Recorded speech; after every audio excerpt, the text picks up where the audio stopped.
Hi, I'm creating this video lecture to help you plan, think about, and complete the second part of your assignment 3. So assignment 3, there are two parts. Part A is actually to do with contributions, which I've dealt with in another video. So today I want to focus a little bit more in detail about part B, which is actually about the portfolio part, okay? And also basically it's a reflection and the portfolio itself. So I just want to give you some context. So part A is a contribution document. Part B is a personal reflection and portfolio. Now, personal reflection consists of 1 to 2 pages of your document itself. Don't want you to write too much. It's under about 1,000 words, so roughly. So I don't care if you go, around 800 or 1,200, just roughly around there. Okay, and it's 10% there.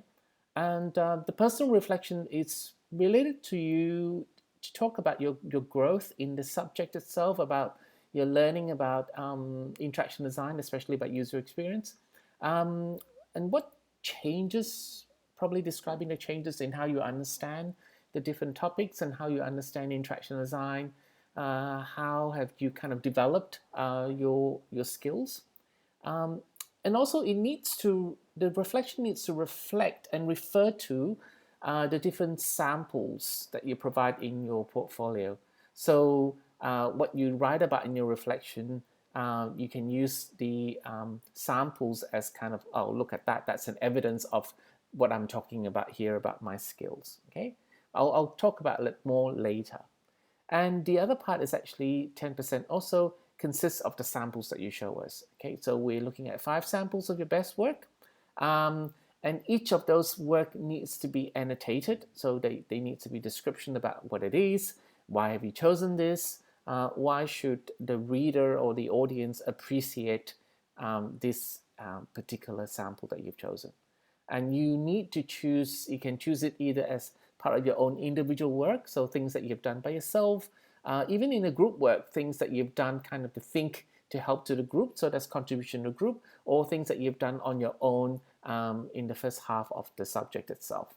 Okay, the mix is up to you, so you can have like 1 individual and 4 contributions to groups, or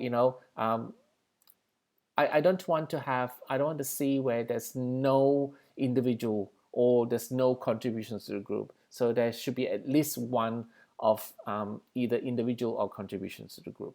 Okay. So let's talk about reflection first. Now, before I talk further into reflection, I want to refer you to a chapter that I've uploaded to Canvas modules assessment information assignment 3. So in that page, there is a link to a chapter called writing about reflection. It's not easy to write about reflection, okay? And in this one screenshot from that chapter that I am talking about, these are some of the prompts that you need to think about when you write reflection. So sometimes reflection involves all these things, and sometimes it doesn't. Okay, so it usually involves some description about what you're talking about.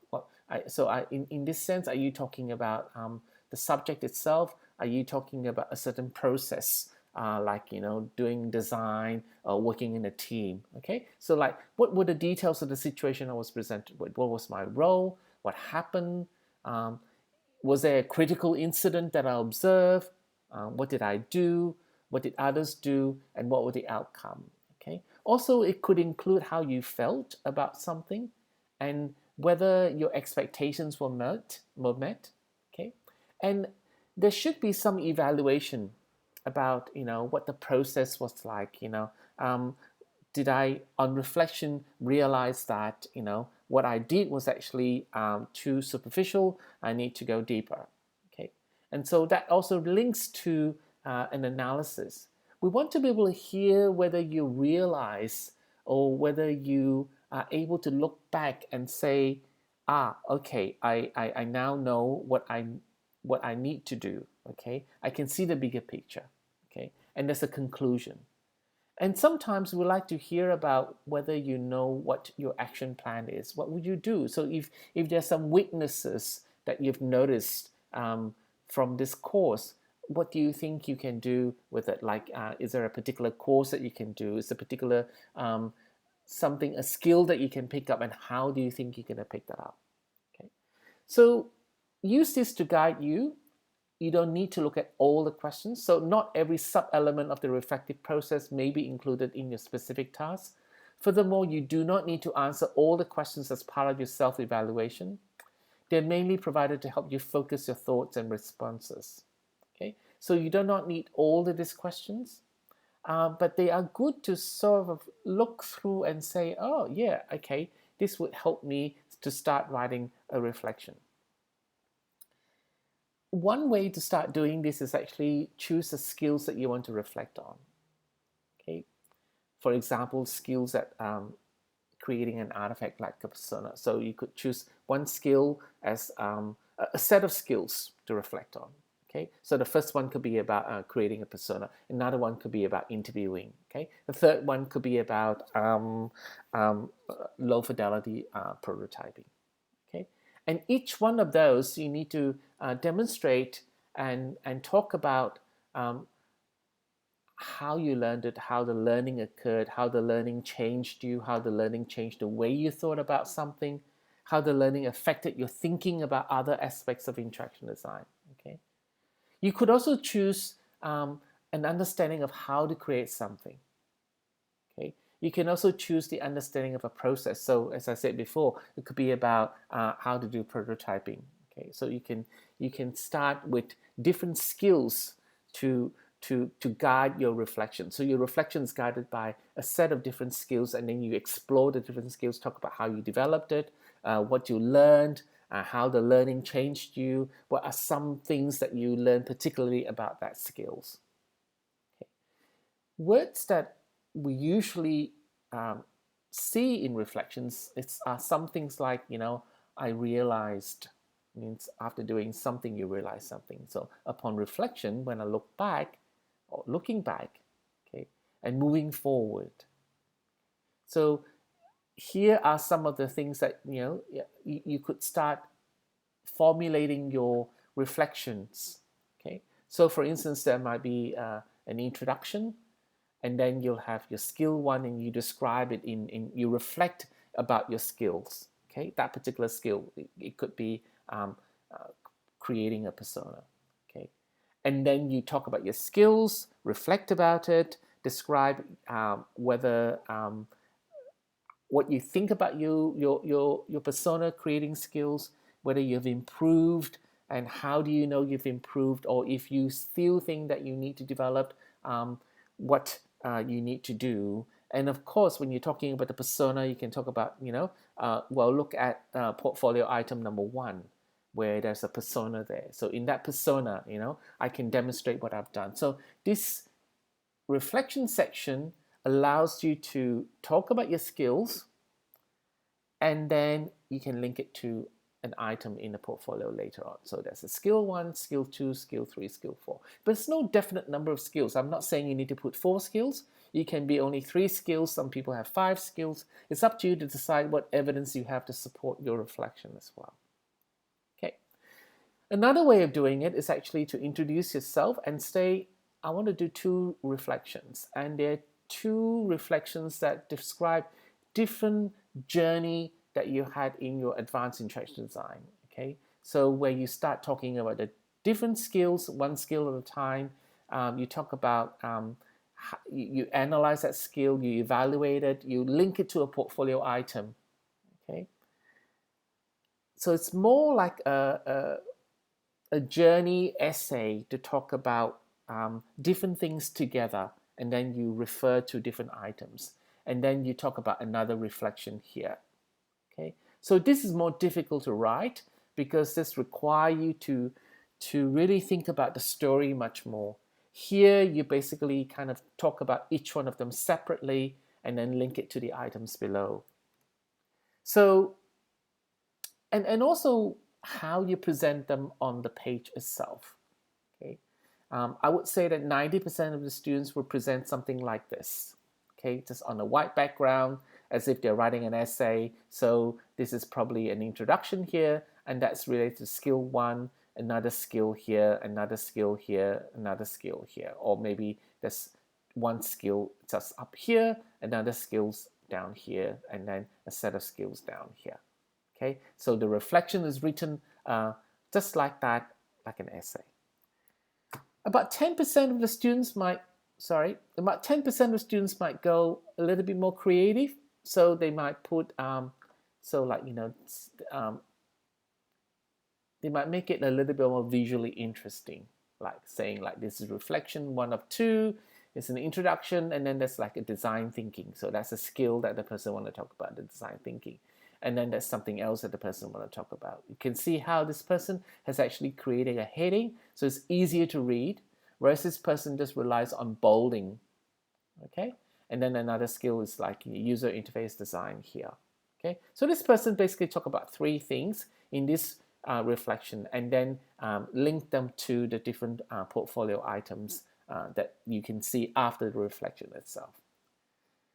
About 1 or 2% of students go down this track, okay, where this person has decided to use a metaphor to talk about the whole reflection. So this person used the metaphor of a tightrope walker. So someone who's walking on a tightrope that's hanging in the air and trying to balance. So this person is saying that, you know, he's learning about interaction design, advanced interaction design. It's like learning how to balance on a tightrope. So he wants to talk about kind of balancing between technical skills and creative skills, and how he comes from a more creative background, trying to balance his technical skills. So he writes about it in more like a journey thing, like reflection part 2.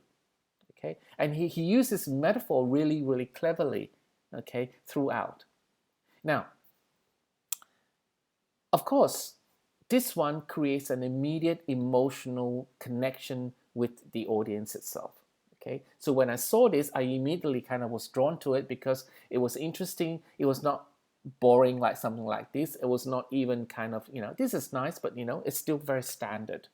And then all of a sudden you get something like that, which is more like a story, and they use a metaphor, and it's quite thought quite well. Okay, quite well thought through. Now, in terms of marking, of course, you know, we look at the content and we'll give you the mark accordingly. Okay. Now, this one created more of an emotional connection. And so I think this one will be more successful if you use this way to actually go and do an industry kind of portfolio. Okay. This one did quite well, even though the text didn't do too well, because I think it created an emotional connection very cleverly. Okay. So I'm not suggesting that you do this because not everyone can do it very well. Okay, if you choose the wrong metaphor, it could fail quite miserably. Okay, so you got to think carefully about what your skills are and how you want to present it. But I certainly would recommend that you try to aim for something that's more personal. After all, if you submit a portfolio to an employer, the employer would be receiving 40, 50 portfolio, but a portfolio that stands out will be something like this. Okay? And that reflects a little bit about your personality as well, and reflects your creativity, your way of thinking, which is a little bit kind of not like the standard way of thinking like this. Okay? Which is a very good thing to have in interaction design. So let's look at the portfolio itself. Basically, someone asked me whether there is a template. Let's know, but there's a guide about how you want to put things down. Okay, so the guide is overall in this section B itself. So you might have a cover page where you put your name down, your student number down, and then you have your 2 pages of reflection.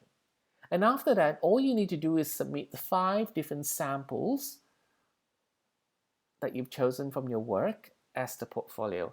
Okay, choose samples that you think represents the best of your efforts, the best of your skills, the best of your learning, the ones that you can talk about, okay, in your reflection here.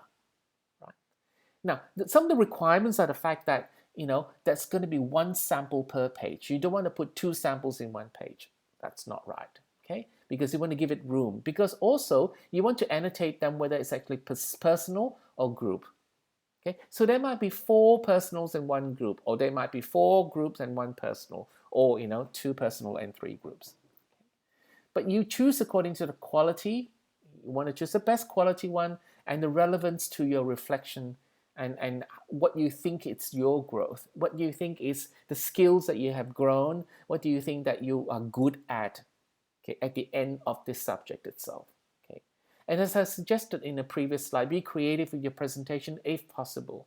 Okay, so label each sample so that they can be referenced in the reflection section. Now, they need to be annotated as well. So you need to describe, as I said before, right in the beginning, what is this? Why is this here? Why are we looking at this? Why should we appreciate this? Okay, what is good about this? Okay, we don't want long essays.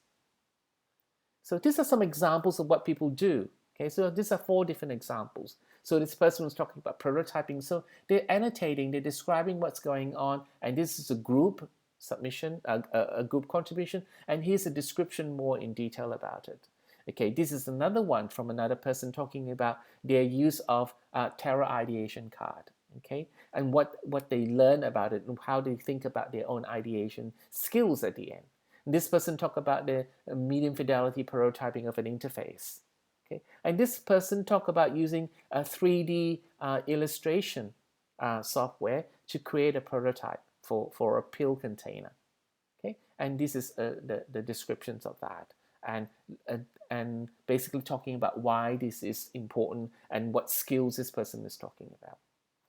So I hope that you get a sense of what you need to do to present your part B of your reflection and your portfolio itself. Remember, those 2, reflection and the portfolio pieces, are interrelated. They have a strong relationship with each other, because at the end of the day, what you need to do is start with saying, well, what do I want to tell my tutor about in terms of the skills that I've developed in this subject? How do I tell them and convince them that I'm not just listing them without any evidence? And also, when I tell them in my reflection, does it sound like a reflection? Or am I just saying, I know how to do this, and this is a proof? That's not a reflection. Okay, so learning how to reflect, I would suggest that you read that chapter that I've uploaded, and also start thinking about the phrases about, I now know how to do persona. Before, I thought about it this way, but in this semester, I learned through some examples that this has happened, and what happened, like a critical incident, and now I realize that this is what I need to do, and this is a sample that I produce. Okay, so that shows an evolution, that shows a journey in terms of your learning, that shows that your skills does not just suddenly appear, and that there's a pathway to appear. Because as an interaction designer, reflection is one of the most difficult and most important and valuable skills to have. If you can actually demonstrate good reflection skills to an employer, they will also be very, very impressed, because it's only through the ability to reflect upon your own learning that you know how to improve yourself in an ongoing fashion. So final thoughts about reflection and portfolio section is that think about what story you're trying to convey to your audience. Okay, best if there's a core story, there's a one big story, and then there's sub-stories underneath that. Okay, how you tell about the reflection and how you put your portfolio together. Be creative, be individual, but without compromising the usability of the document. So I would prefer, if you're not creative, I'll prefer you at least give us the information that we can read clearly, and that's not problem with kind of the usability or the legibility of the document. Okay, but if you can show us a creative style, show us your individual styles. And in terms of using whatever software that you can find, look, things like PowerPoint, Word, Photoshop, Pictochart, InDesign, Illustrator, anything allow you to be free with laying out information. Okay, white space definitely is very important, and so I think look around online and see what other people are doing in terms of portfolios itself. Okay, so I'm open to have questions and from you on the Tuesday session. So all the best with doing this. Thank you.